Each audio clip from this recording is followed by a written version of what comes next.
वर आमचं आंदोलन आहे। जे काय मनुस्मृती या शिक्षण पद्धतीमध्ये लादण्याचं काम हे सरकार करते, त्याचा संभाजी ब्रिगेड तीव्र शब्दामध्ये विरोध करते।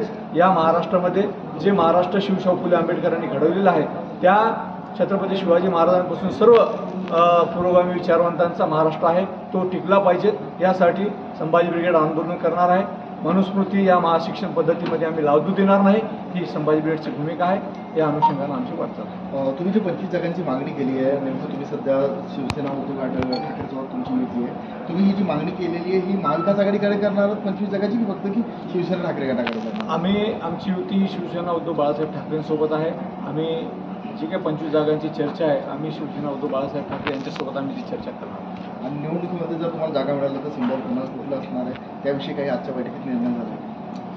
मीटिंग व्हायची, त्या सिंबॉल संदर्भात मीटिंग व्हायची, परंतु आमचा जो निर्णय आहे तुम्हाला मी यापूर्वीच सांगितलेला आहे की मशाल हे चिन्ह उद्धव बाळासाहेब ठाकरेंचं आहे आणि म्हणून येणाऱ्या महाविकास आघाडीमध्ये तुतारी आहे, पंजा आहे आणि मशाल आहे। त्या अनुषंगानं उद्धव बाळासाहेब ठाकरे यांच्यासोबत चर्चा करून मशाल या चिन्हावर प्रामुख्यानं आम्ही निवडणूक लढवण्याचा निर्धार करणार आहोत। कारण जे बोललो मी, आता हाती घेऊन वाजून तुतारी, हाती घेऊन मशाल, ह्या सर्वजण भरारी, ही भूमिका संभाजी ब्रिगेडची आहे आणि त्या अनुषंगाने आम्ही पुढे जातो। जितेंद्र आव्हाड यांचं सगळीकडे निरीक्षण सुरू आहे, नेमकं ब्रिगेडची भूमिका काय आहे, त्यांच्याकडनं विटंबना बैठक झालेली आहे, नेमकं कुठले महत्त्वाचे ठराव घेण्यात आलेले आहेत, आगामी विधानसभा निवडणूक या दिवशी दृष्टिकोनातून काही महत्त्वाचे ठराव आपण घेतले?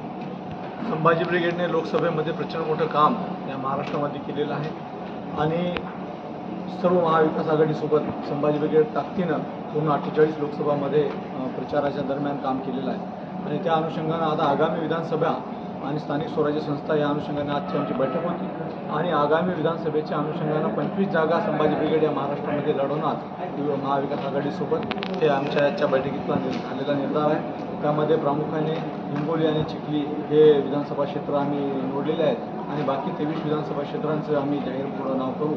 तसंच जे काय आज महाराष्ट्रामध्ये भूमिका चालू आहे, वेगवेगळ्या पक्षांच्या माध्यमातून जे काही विरोधी पक्ष काम करत आहेत, सरकार कोणते असो त्यांनी मायबाप सरकार म्हणून सर्व जनतेचं रक्षण केलं पाहिजे, परंतु आज जे काही उद्योग पळवून शेतकऱ्यांच्या, कष्टकऱ्यांच्या पोरांच्या तोंडचा घास घेण्याचं काम हे सरकार करत आहे। त्यामुळं जे काही 37 उद्योग या पुणे क्षेत्र अशा क्षेत्रातून महाराष्ट्राबाहेर जात आहेत, त्या उद्योगातील लोकांना, त्या उद्योजक जे काही जात आहेत, तर त्यासाठी संभाजी ब्रिगेडची मागणी आहे की याला कारणीभूत हे सर्व सरकार आहे। त्यामुळं मुख्यमंत्री आणि या पुण्याचे पालकमंत्री आणि उद्योगमंत्री यांनी तात्काळ संवेदनशील राहून या पदाचा राजीनामा द्यावा व महाराष्ट्रातल्या गोरगरीब जनतेचा विचार करावा आणि हे उद्योग पुन्हा पुण्यातच राहावेत आणि जे काही पळून लावलेले उद्योग आहेत, फॉक्सकॉनसारखे उद्योग आहेत, ते सुद्धा परत या महाराष्ट्रामध्ये आणावेत। कारण गावखेड्यातला शिकलेला शेतकऱ्यांचा पोरगा या बेरोजगार राहू नये, ही भूमिका यांनी घेतली पाहिजे। ही सुद्धा संभाजी ब्रिगेडची भूमिका आहे आणि या अनुषंगानं आजची आमची बैठक आहे। शेतकरी असतील, महिला असतील, युवक असतील आणि शाळांचे प्रश्न असतील, या सर्व विषयावर संभाजी ब्रिगेड सातत्याने आंदोलन करते।